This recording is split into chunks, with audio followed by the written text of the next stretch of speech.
good, what's lovely, what's aloha? And not like what's aloha as in what is aloha like, but what it means to be love. What's up, love? So that's what we're talking about right now. I just wanted to say hello to all you guys. Thank you for jumping in on my stream. This is a good time to be here. I'm thrilled to do this with you guys. I have this new app, trying this thing out. So if you have some comments, you can write them down as we go.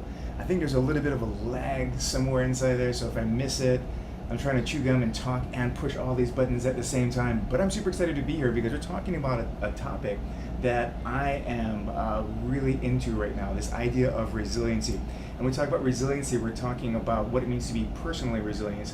I guess we should start with why resiliency. And if you're unfamiliar with the concept of resiliency, or if maybe you haven't, dealt with that idea or been a part of what resiliency is like, you don't know. Well, let me just start with the why part. Look around. It's 2020. I'm live. It's September. What is this? 17th. And the world is a different place than it was last year. The world is, hey, what's up, Isai? Hello.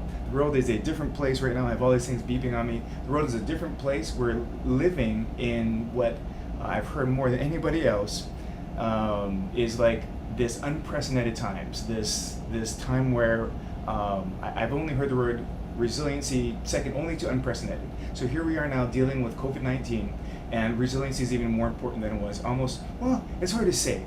It's hard to say because we need to be resilient all the time. There's situations in our lives that come up that make this happen, make the ability to be resilient necessary in our lives as character. And so what I got here is a whole series of slides. I want to kind of go through them and share this thing with you. I did this presentation for an organization last week, and I thought, why don't I bust this out for all the people that I know and see what happens. And so I just want to practice this little thing here.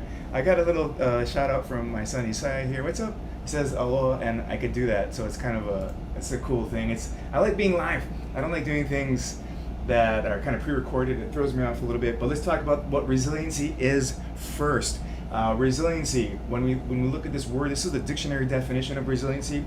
It's this idea that you can be twisted or compressed or deformed in some way, and if you're resilient, you bounce back. You come back to your original size and shape, and that's what the dictionary definition is about here. That's what this concept of resiliency most normally is communicated as. You bounce back to where you were. You get compressed. Something happens in your life, some adverse event, even some traumatizing event impacts you, and you get compressed. You get twisted out of shape a little bit. And if you're resilient, you're able to bounce back. So again, that is the more commonly understood idea of resiliency. I want to share with you in this presentation, though, a little different perspective on this. So the idea is not just to get back to where you were, but to get back a little bit above where you started, to get back a little bit stronger, to grow from these traumatizing events. So if you think of something like a PTSD, you would look at this as this opportunity to PTG, the post-traumatic growth. And so there's a couple ways that we can look at this. Through this presentation, we'll talk about what resiliency is, and then how to acquire that. Because everybody will go through, I'm just gonna say everybody. Everybody's gonna go through traumatizing adverse events in their life. But it's how you respond to them, right? That you've heard that old kind of saying, that adage, fall down 7 times, get back up 8, or fall down 20 times, get up 21 times. I had to do the math real quick in my mind. So when we're looking at resiliency in this presentation here, I want you to think about resiliency in the sense of that compressed ball, that when it hits the ground, it flattens out and then it bounces back. And when it bounces back to this line where it started from, right? So that's true resiliency. I should take that, not true. That's definition type resiliency.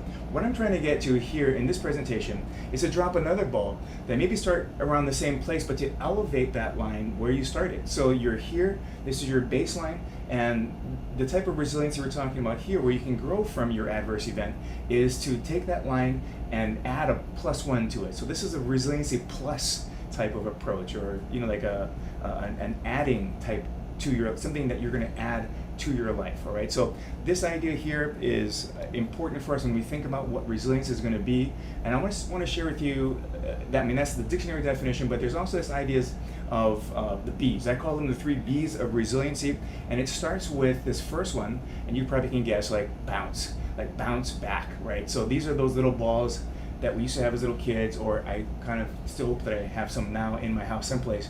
But you can't stop these balls from bouncing. You drop them and they bounce everywhere. They break glasses, they break silverware, they break their plates or pictures or whatever it is, and they're just crazy. You can't stop them you can't stop them from bouncing unless you stop them from moving.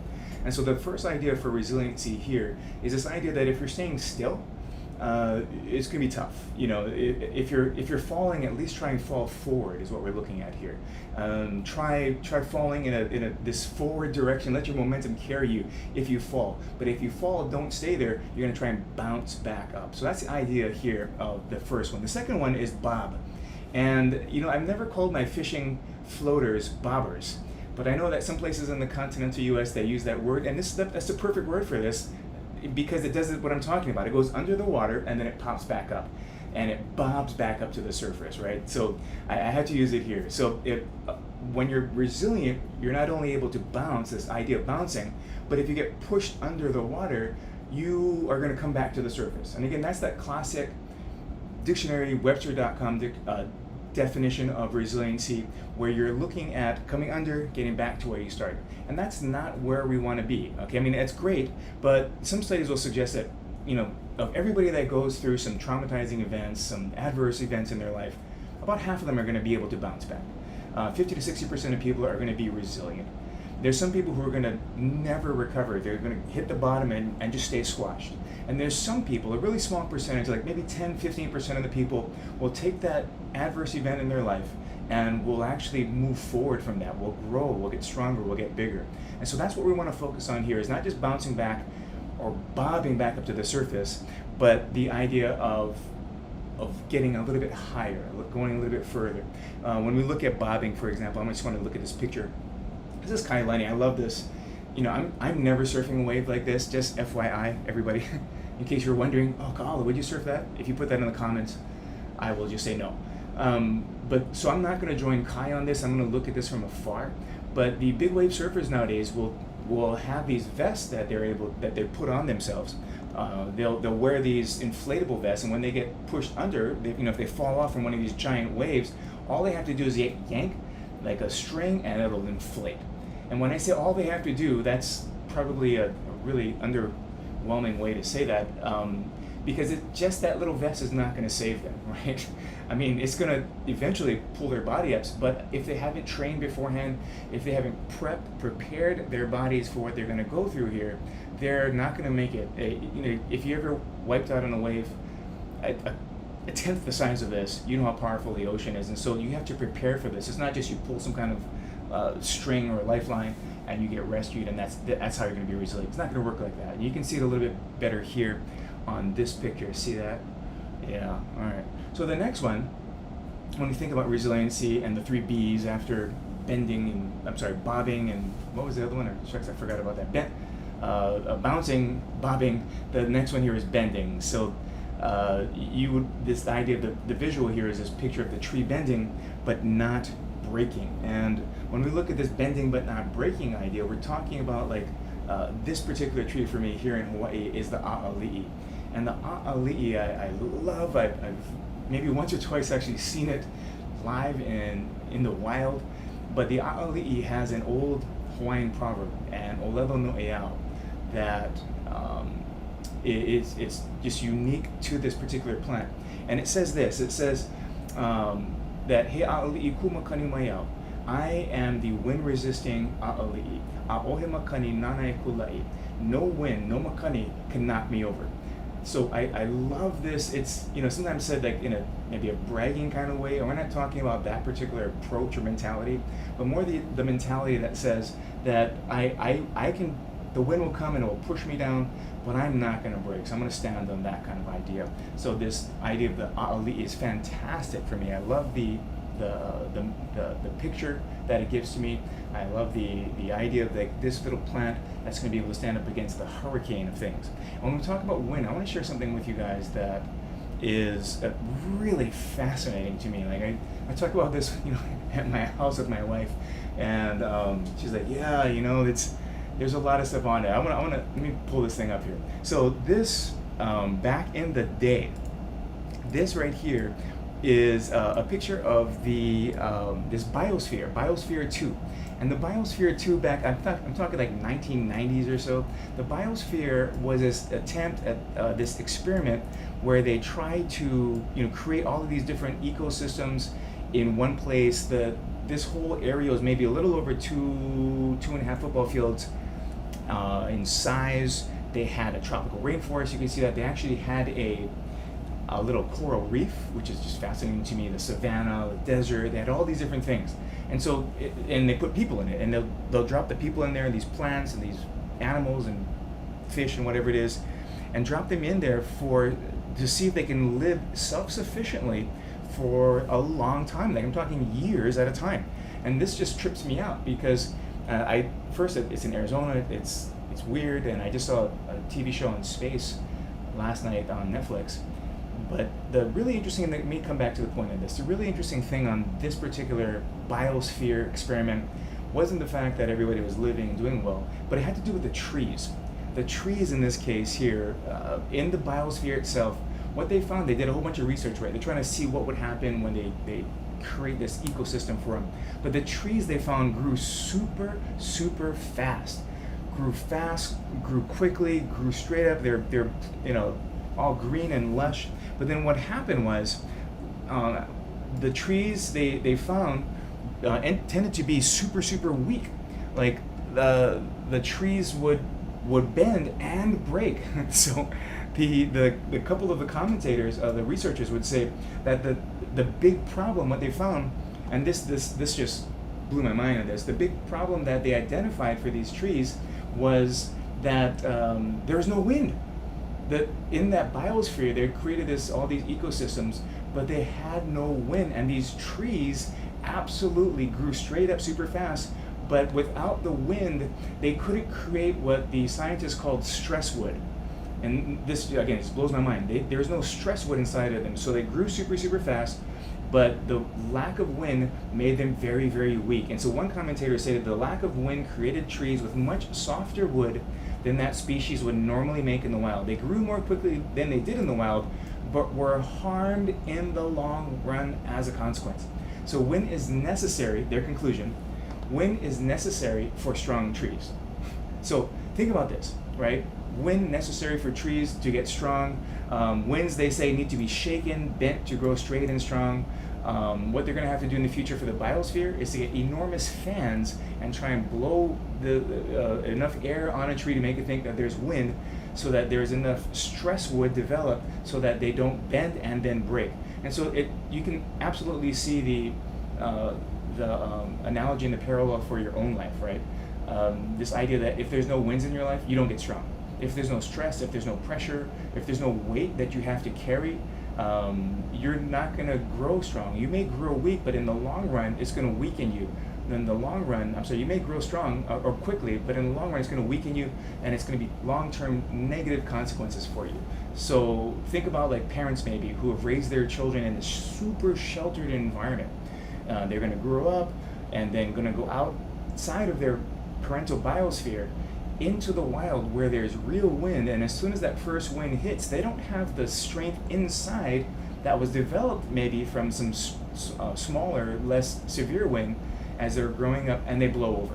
So you see this in people, not just trees, you see this in organizations, you see this kind of everywhere.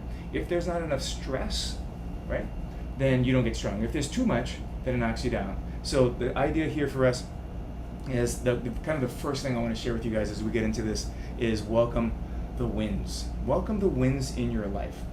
Welcome the adverse events. Welcome the sometimes traumatizing, hard, difficult, challenging things in your life. The Bible has a verse in the New Testament, James, that says, "Consider it pure joy." I'm just going to paraphrase. When you encounter winds of super strong velocity, because you know these winds are going to help push you and bend you, but they're going to create strength inside of you. They're going to create this character and resiliency within you. So consider it pure joy, James said in the Bible, when you encounter trials of any kind, because you're going to get stronger. And so that's the key thing for us. To be resilient, you have to just recognize that there's some hard things going on around you, and then there's a certain kind of approaches mentally, I think, that we can take that increases our chances of growing from the adverse events, right? So here's a key thing that's kind of interesting for me too. As I went through this was like maybe 3, 4, 5, 6 years ago. I was doing this presentation back in the day, and it was me. Shucks, I'm right on this girl's shoulder. But I was doing this presentation back in the day for command schools, and we're talking about helping their staff become more resilient. And then this kind of concept came up here that resiliency can't be taught. So I'm like, oh no, I'm in trouble. But as I dug a little bit deeper, what we found here is that resiliency can't be taught, but it can be learned or it can be explored. And this is critical. This is the key thing for us, that you can, I'm not gonna be able to give you in, I don't know, even if I had 20 hours, we can't really teach you how to be resilient. I can share with you some of the things that you need to have in your life and the things that maybe you may have to think like, or the ways of thinking, maybe some mindsets to help you become resilient, but I can't teach you. You're gonna be able to, you're gonna have to learn it, explore what it means, welcome the wins. The interesting thing too is that not only is resiliency something that can't be taught, but it can be explored or learned. The really crazy thing is that resiliency, not just resiliency, but helplessness can be learned too. And this just gets me here. And I'm telling my wife this all the time, anybody who's gonna listen, that not only can you learn resiliency, right, by taking on the winds, maybe not the super, super heavy winds, but too much for you, but enough winds to strengthen you, to practice, to get a little bit bigger, right, a little bit stronger, a little bit faster, whatever it may be. But you can learn helplessness too. So there was a study way back, this was like, I think started in the 60s, as a matter of fact. 60s, this guy named Martin Seligman, 70s. They started doing it with mice, dogs, cats, sorry for all you dog people.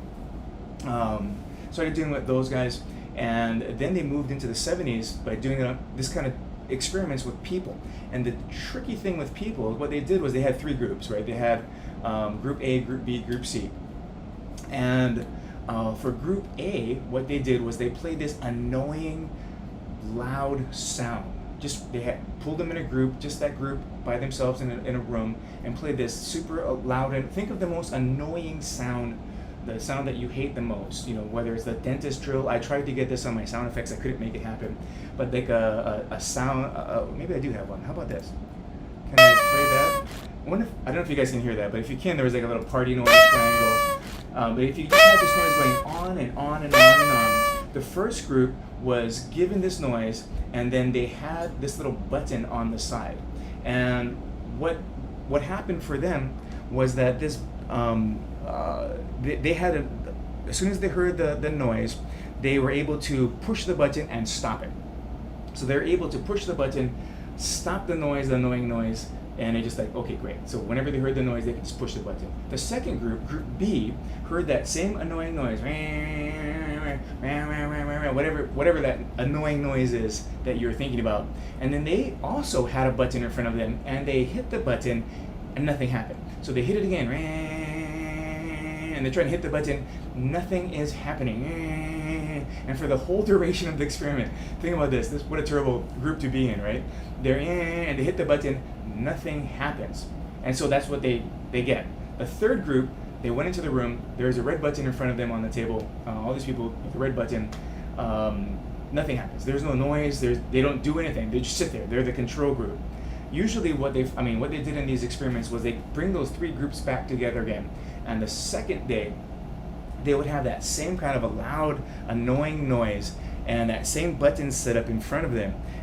So there'd be another brand new situation, brand new noise, whatever the noise is. And that first group, remember group A, who the day before hit the button, turned it off. The first group immediately looked for the red button, hit the button, and successfully turned it off.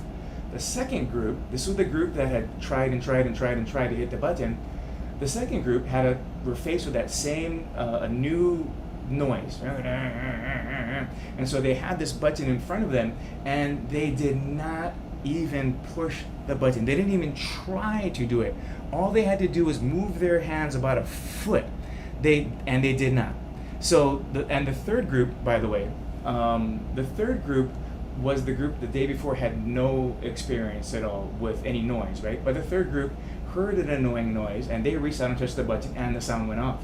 And so what the researchers concluded basically is that the first group had learned that if they hit the button, it's going to turn off the sound, and the third group, just tried hitting the button. They didn't know what was going to happen, and the sound went off. The second group did not even attempt to try. What they found was that the second group, expecting more failure, just failed to act at all. Expecting more failure, they didn't even try to get away from the noise. And so when we think about this again, this idea of resiliency can't be taught, but it can be learned or experienced, so can helplessness, and that's what I wanted to kind of drill into our discussion here. The third thing, or not the third thing, sorry, the next thing I want to look at is kind of the possible responses of, let me put this back here, the possible responses for people who are facing adverse situations, people who are facing challenging situations, right? So this was a study back in the almost 2000, the late 90s. And so there are several different responses. And the first one was if you were the ball you were dropping, you would hit the bottom and you would stay there. You would just stop. You would not be able to move forward, right? You would not be able to bounce back. You would not recover. That would be the group that they call the succumbing group, right? They succumb to the stress, they succumb to the adversity, and were unable to bounce back. The second group is the group that was able to bounce back, but not all the way to the surface. They weren't able to go off. They were pushed under and they came almost back up to the top, but not quite. So they survived with, quote, some impairment, with impairment. The next group over here was the group that actually made it back to the line. This is the group that made it back to where they started from. So again, that's classic Webster.com resiliency, right? And this is where it gets really interesting again for me. There's a fourth possibility, a fourth option here for people when they're faced with adverse situations, challenging events in their life, hard times, when they're faced with COVID-19, people losing jobs. That's my job right now, is looking at unemployment and how to get people back in the workplace. And some people are going, yes, this is an opportunity for me. And other people are saying, there's no way I can do anything, and they stay down. But there's a group up here that takes the last option, the last possibility, and they call this thriving. Again, remember I told you about this. There's like a kind of a bell curve of people. Like most people are going to be resilient. 50-60% of the people, when they're faced with a challenging situation in their life, hard times hit them, knock them down, most people get back up. But some people are on the side here, right? Some people are on this PTSD, depression, anxiety, even suicide, where they can't bounce back. They're faced with something negative, and whatever they try, whatever they do, nothing gets them back, and they succumb to the pressures of that event. Then there's that people on the other side where they're looking at the post-traumatic growth people. These are the ones that get knocked down and not only get back to where they started, but they get a little bit above that. They get stronger there. Real quick story. This is a picture of I can't remember the exact term. I should have just wrote it down. I should have just wrote this word down there, because I didn't anyway. But it's a picture of a malignant fibrous histiocytoma or something like that. It's a cancer cell, and I was diagnosed with this cancer in the late 90s. I went to go see a doctor, and my wife wanted me to biopsy a cyst that I had on my side. And so she went, took me, made me go, and it was kind of painful. I didn't like it at all, but they, popped out and they sent it over to the lab. And I went back a few days later. I don't remember how long it was, but less than a week or so. I went back to the doctor's office, and it was right down the street from my house. And the doctor sat me down, and he told me, whatever this is, he said, you, Kaala, or James, you have this malignant fibrous histiocytoma. And I go, I don't know what that is. I don't know what that means.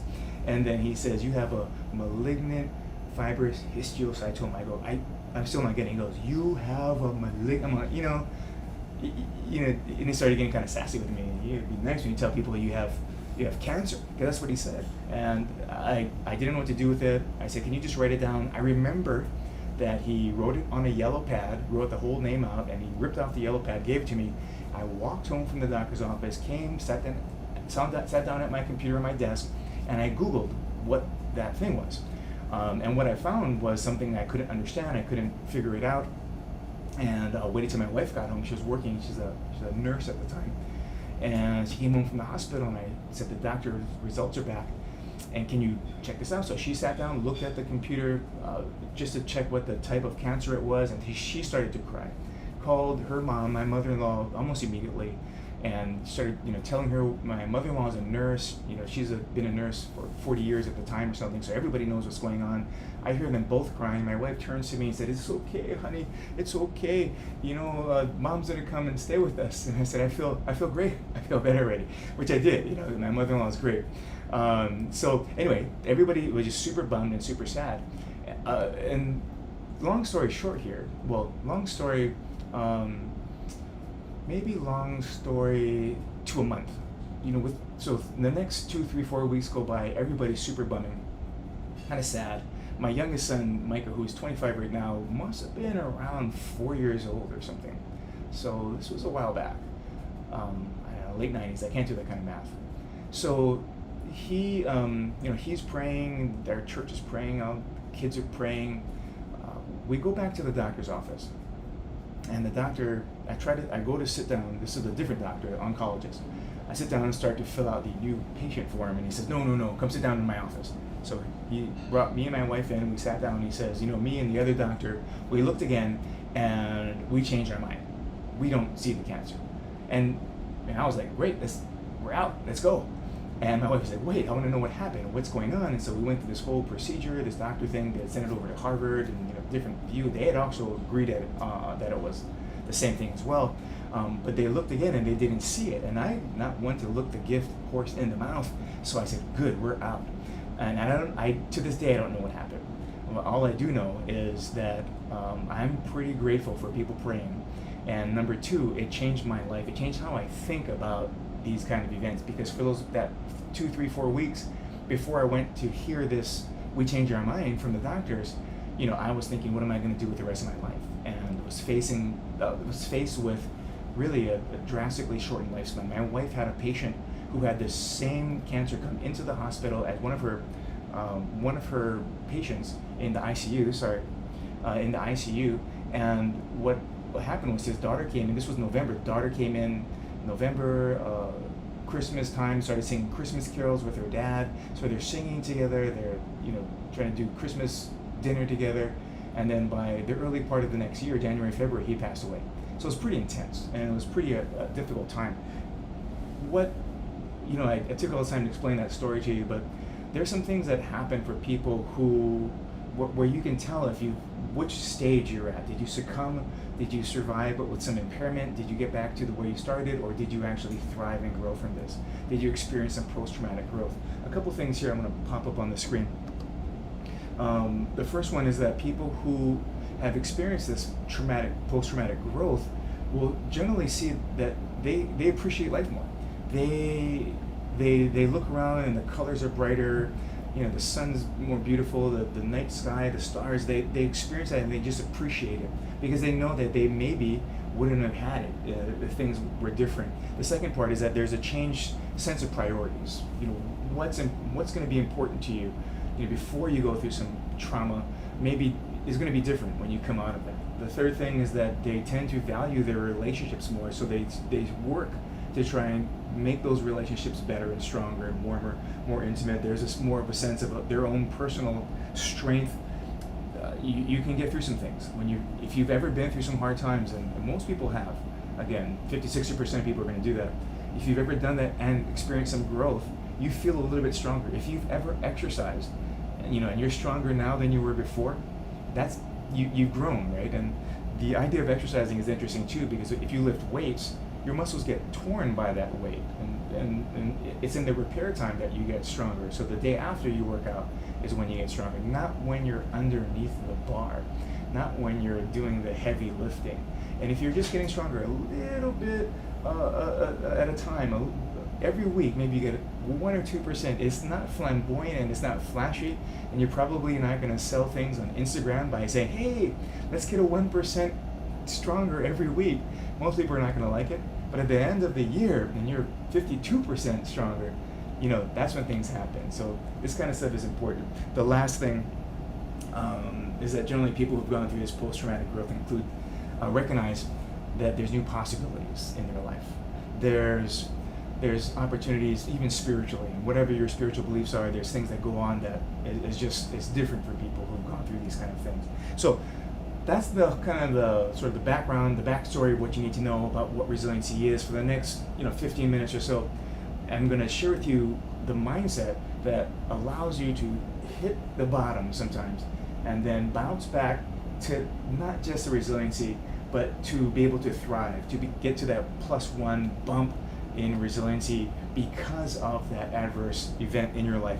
So this is a big deal. I'm going to kind of hype that up a little bit and say that the very first thing that you need to do to make sure that you're going to be able to grow through any kind of adverse event or any hard win that comes in your life is to be positive. And it sounds like such a fluffy thing. I'm sorry, it just sounds like it's going to be such a fluffy, wishy-washy kind of answer. But this is not just like positive thinking, right? This is not just, just think happy thoughts, click your heels together, and there's no place like home, and let's get it, get us back out there. It's not just that. The idea of being positive here, the idea of thinking along these positive lines goes a little bit deeper, where you probably have heard this before, where you that saying like, look for the silver lining. Have you heard that before? That there's a storm in front of you, but there's always going to be a silver lining in that. So people who are positive thinkers, people who have this inside their mindset, the ones who are more resilient are not going to be able to, they're not the ones who are going to say, hey, there is no problem. They're not going to say, this problem doesn't exist. They're not going to be the ones that are in denial. They're actually going to have the problem right in front of them, acknowledge that there's something negative in front of them. But they're also going to be able to see right around that negative thing that there's a positive thing as well. So the negative may be sitting right next to them, but also people who are able to think positively are recognizing all the positive things in their life that surround them. So, they tend to think and speak differently. If you stub your big toe, people who have this mindset will say, oh man, look, I stubbed my big toe, I acknowledge it. But look, all my other 9 toes are great and they're not bleeding. So they have this, I've known people like this, and I want to be like this as well, because I want to be resilient and I want to grow through traumatizing events. But you would have to train your mind to do this. This is not some kind of pop psychology thing that I'm making up. This is what people who've studied personal resiliency are saying. Hey, if you can get your brain to acknowledge that there's something negative, but then also acknowledge and recognize the positive. So people who can't do this, and maybe you've been like this before, because I've been in that situation where something's so big, it's so enormous, and it's so negative, it blocks out everything else. So people who can't, who are not resilient, or are not able to grow, or have something so big in front of them that they can't see around it. They can't see the positive things. And they no matter how far they walk around, they cannot get away from that. And so if you haven't practiced thinking like this, it would be like you starting off to go run a marathon right now and you haven't run for the last 10 years. So the first thing is to recognize that positivity is not just ignoring the negative things. It's not just like this kind of pie in the sky concept where everything is all good, or you're looking at the world through rose-colored lenses. It's not just that. It's not this idea of just ignoring these kind of things. But you're just you're grateful. You're prone to thinking with gratitude. So this bad thing might have happened, but I'm grateful for these things. And if you can train yourself to think like that, you're going to be more positive. And if you're more positive, the chances of you becoming having a post-traumatic growth opportunity exists for you. And speaking of opportunities, the next one that I want to talk about, the next B, so to speak, after being positive, is be opportunistic. So one of the guys who studied this idea of resiliency and how to think and become more resilient says this: the way you become highly resilient is to respond to every setback as a chance to test your resiliency skills. Afterward, you review how well you did to learn more lessons in the school of life. So again, think about this. The thing here is that there's an opportunity for you when something negative happens, when a trial comes up. As I'm going back to that Bible verse, consider it pure joy when you encounter trials of many kinds, because you know that this is an opportunity for you to get stronger. This is a chance for you to get your muscles, your resiliency muscles, more conditioned. if you can think or train yourself to think like that, good things happen to you. So here's a picture on Molokai. This is a picture of a fish pond, a local on the east side of Molokai, and it's Kiawanui fish pond. I was there a few years back, and it might have been during this time when I was with Kamehameha Schools on this resiliency retreat, where we just spent the whole weekend talking about resiliency. And I had done part of this presentation there as well. But we went to this fish pond as just part of our field trip, and there was a guy named Hano over there who was explaining the fish pond to everybody, and he told us about a time, I think there was a tsunami, and the tsunami had come through the side of that fish pond. Came through the side in front of that fish pond. You can see the wall to the left, and it knocked out the makaha, the gate where the fish would come in, and they would close it and trap the fish in. It broke it tore it down, and everybody was bummed. I don't know if you can see it a little bit better here. Everybody was bummed and unhappy, and Hano took it a little bit differently. He actually said, hey, this is an opportunity for us to make this better. This is an opportunity for us to make it bigger and stronger and fix up things. So the tsunami came, knocked down the makaha, then opened up the gate basically, and everybody was bummed. But Hano saw this as an opportunity, and I never forgot that. It was a powerful concept for me. The next thing that you want to look at in terms of like how do you become healthy, right? How do you be resilient is being healthy. So we're trying to look at being opportunistic, being positive, but be healthy. This is almost a no-brainer for us. We have to think, what does healthy mean? If you're weak physically, you're going to be weak emotionally. It happens like that. I can't explain it. I have nobody backing me up in some research here. And sometimes if you're weak emotionally, you're going to be weak physically as well. So there's things that happen inside of us, and even spiritually, I should take that and extend that out there to us. So the idea here for us is that, are you eating good? Are you even exercising, bro? Are you even eating good, bro? Are you sleeping? My wife is a sleep specialist, nurse practitioner. So we talk about sleep all the time. We set up our room, our house to be more conducive to sleep. We bought an air conditioner just recently because it was dreadfully hot. And I'm telling people, hey, put your money where your health is. So are you eating good? Are you working out? Are you exercising? Are you sleeping good? In fact, if I had to pick one thing, I would say sleep. But if I had to pick two things, I would talk about sleep and stress. Do you even manage your stress, bro? Okay? So let me just share this picture with you guys. This is my favorite, I'm going to say my favorite, and I almost have to pause on this, my favorite primatologist. I always get confused and I say my favorite proctologist, and that's awkward when I say that. I don't have a favorite proctologist for the record, but this is my favorite primatologist, Robert Sapolsky. He studies primates and also he's a neural brain guy in UCLA, Berkeley or something, some really big, smart school. And he studies stress, and would go to Africa every year and study baboons, and he said he would study baboons and other animals there, mostly baboons, because he says baboons are the perfect kind of parallel to humans. He says they wake up and they eat a little bit, drink a little bit of water, and then he says they spend the rest of the day tormenting one another, so causing stress for each other. So he studies stress. He wrote a book, Why Zebras Don't Get Ulcers, and he said this. He said for 99% of the beasts on the planet, talking about stress, he says stress is like 3 minutes of screaming in terror, after which it's either over with or you're over with. So think about, say, this zebra, right? It wakes up in the morning, it's, does its zebra business, and, it wakes up, eats grass, whatever, and that's all it does. So there's no stress. But then there's, the one thing happens where the zebra hears a noise. What's that noise? What's that noise? And then there's a lion. And when there's a lion, the zebra takes off running to try and escape. And so that's what stress is for a zebra. The critical thing here, the difference between a zebra, why zebras don't get ulcers and why we do, is because after the stress event is over, after the lion is over, either the lion is happy or the zebra is happy. But if the zebra has escaped, what the zebra does is what? Think about it. What does the zebra do? The zebra goes back and eats grass. That's all it does. It doesn't stress out about the next lion. I mean, it's alert and it's aware, but it doesn't spend the rest of the day thinking there could be a lion behind that bush. We do. And what Robert Sapolsky says is most people, will turn on their stress responses for things that we can't control or that are down the line in terms of time.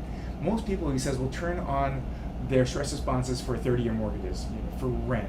Now if the rent is due tomorrow and you don't have enough money, that's a stress. That's a lion.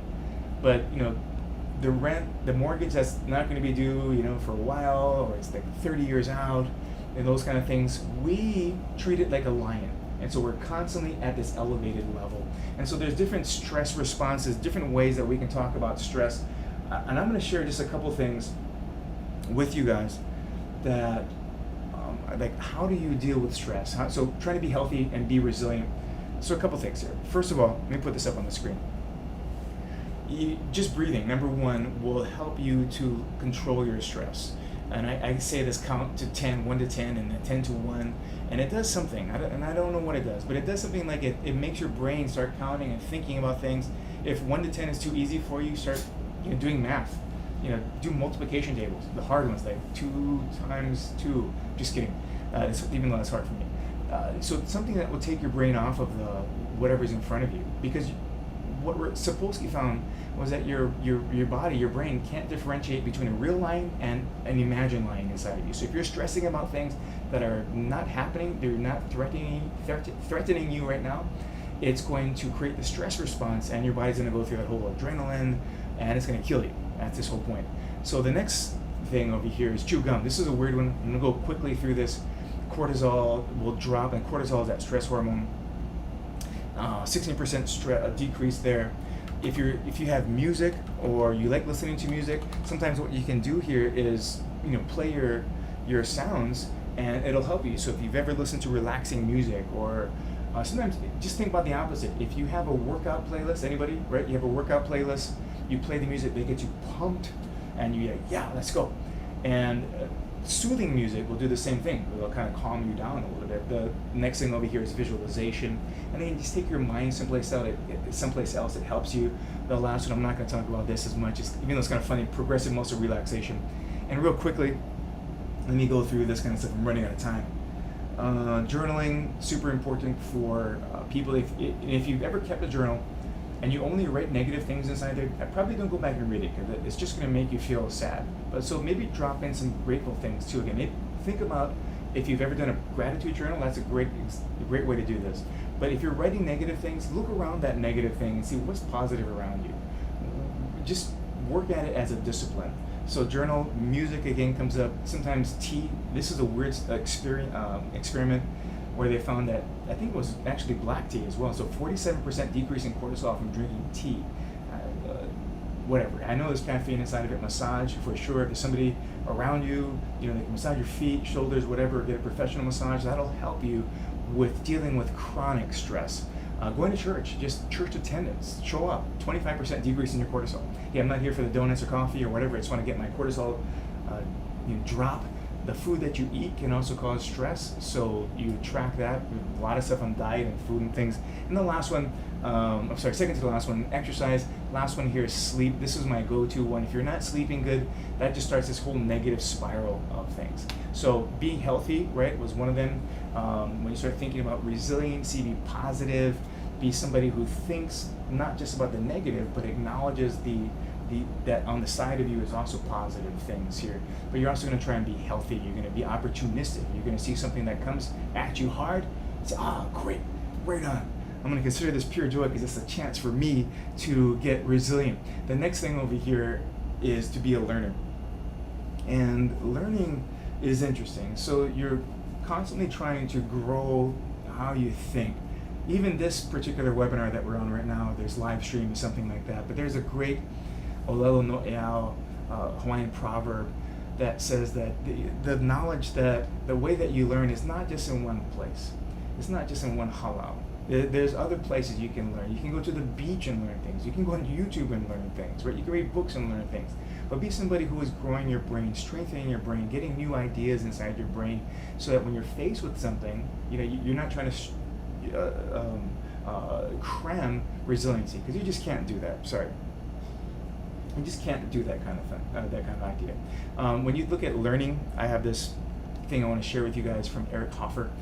who is this futurist who said that in a time of drastic change, it is the learners who inherit the future. The learned usually find themselves equipped to live in a world that no longer exists, and we're kind of in that place right now. There's things that are happening. There's some drastic change going on in our life, everybody's life, everybody, 100% of people. There's some drastic change. If you're aware of what's going on around you, you're aware that there's some drastic change, and the way to deal with this is to be able to learn, to be able to unlearn, to relearn, to learn new things, whatever it may be. I think this is the last one that I want to share with you guys. When you look at resiliency and you think about, how to become resilient, being a learner, being opportunistic, be positive. The next one over here is be patient, because it takes time. This is the classic story of Milo, I don't know how to pronounce it in Greek, the classic Greek wrestler who was incredibly strong, unbeatable. But when he was young, the story goes that he picked up a baby cow, a calf, and lifted it up. And every day he would do this while he was growing and the calf was growing. So every day he would lift this calf, and until finally, it was full grown and he was full grown, and this was awesome. So the concept here for me, when you start looking at resiliency and how to be resilient, is to remember that strength takes time, resiliency takes time. It's not something that you can rush. You can't say, oh no, this scary event, bad negative event is happening to me right now. How can I be resilient? It's a little too late for that, right? It's like you fell off the boat and the boat sinking, there's no life jacket. That's not when you go and order it from Amazon, overnight shipping. It's too late. You're too late. So you have to put in the time now, training your mind to look at the positive silver lining in things, training your mind to look at the opportunities around you, to be more resilient, to take that opportunity to feel the wind and to lean against that, so that it doesn't knock you down. Be a learner. Be somebody who is going to be patient at this, because you know that this resiliency is going to take some time for you. I have a famous quotation from a poet, one of the best poets of our society, of our time, who says, "What doesn't kill you makes you stronger. Stand a little taller. Doesn't mean I'm lonely when I'm alone. What doesn't kill you makes you a fighter." Oh, sorry. What doesn't kill you makes you a fighter. Footsteps even lighter. Doesn't mean I'm over 'cause you're gone. Just kidding. Yeah. No, that's a little joke. And the last one I think I have for you guys. This is a picture of my father-in-law. This is Clarence Akana, and I put this up here for a couple of reasons. But number one, because it's a part of what this last thing is and how to become resilient. My father-in-law, this picture was up on the Big Island, White Island, and he had some terminal cancer. He was at a stage 4 here, I think. It was terminal, it was negative, it was bad. And he was normally somebody who was super strong, super fit, always taking our kids hiking, playing with them, and working out, bench pressing all the time. He did his 3 sets of 135 by 15, every day kind of stuff. And in this case over here, this picture, it always reminds me of how that cancer changed him. So he was weak. This is one of the last pictures that I took with him. Shortly after this picture was taken, though, he flew to Oahu. I don't know why, if he was seeing a doctor, and it was near the holidays, so he came to our house. My wife had gone off with her mom and everybody else, so it was just me and Pops in the house. And he turned to me, and he said this. He said, I gotta ask you this. He says, "Are we pono?" He says, "I need to ask you this. You know that my cancer is getting bad. It's getting worse, and I don't have long for this world. And this," he says, "I just need to ask you this question. I need to know, are we good? Are we pono ka?" And I didn't want to just flippantly say, yes, we're all good.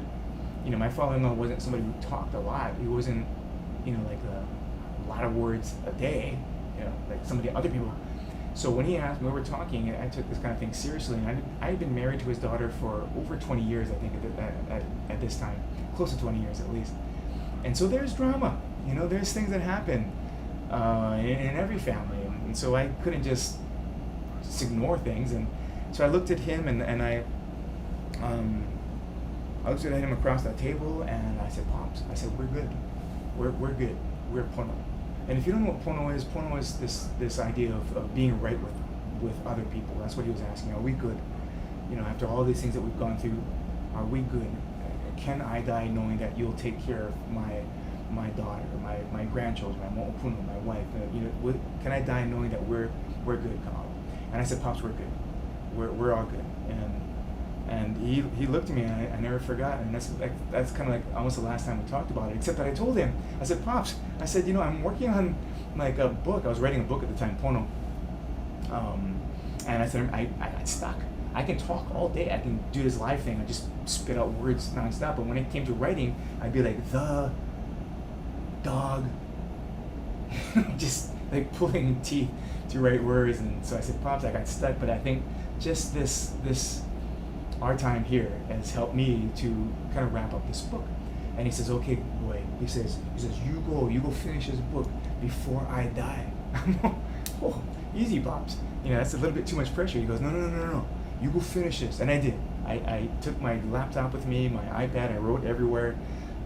My son would go to football practice. I would write in the seat as he was practicing, and I finished up his section of it. This chapter, and I sent it over to him. Just printed it out and sent it over to him. When the first book actually came back from Amazon, I sent that to him, and he got sicker as his cancer progressed. And my wife eventually ended up going to stay with him for some weeks at a time, and she would wake up with him and help him go to the bathroom, and would bathe him and would feed him and give him his yogurt with his blueberries, and then they would brush his teeth and use the bathroom, and she would help him with all of that stuff. And they would lay down in the bed, and she would just massage his hands and his feet slowly and read the book to him and read Pono to him. And he never finished the whole book. This is kind of the funny thing for me. He never finished the whole thing because he would always skip ahead. He would always say things like, get to my chapter. It's just, that's fun. He just get to my chapter. But he never finished it. But one thing he did was he asked me this, are we Pono? And I never forgot that. And so this other last part about being resilient is, on top of being opportunistic, being positive, be a learner, all these different things that, be healthy, that we've been talking about here, to try and recover not just to the starting point, but to recover strong, is to be Pono. So that is it. That is all of the stuff that I wanted to talk about and resiliency. When we look at the classic Webster dictionary, that's not bad, right? But if you can get back to where you started, at least there's not this net loss. But if you are faced, like everybody right now is faced with things that were unthinkable just months ago, what's going on? And nobody can predict what's going to be happening in the future.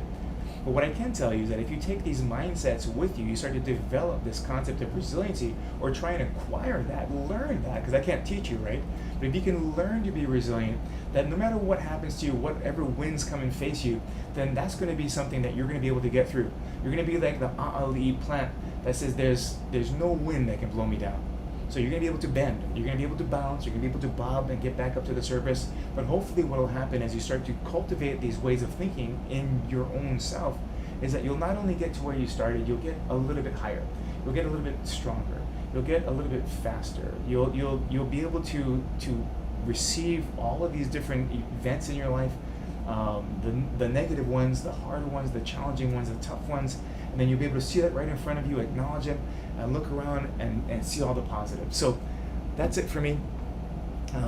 If you have any comments, questions, drop them in the comments below, or you could drop them in there now for sure, because I think I can see them, I don't know. But I appreciate you guys staying on this with me and participating in this. So I'm going to say aloha to you, aloha, awiho, and lastly, I think be pono. So be resilient, be pono. Where's my thing? Oh, there it is. And cue music.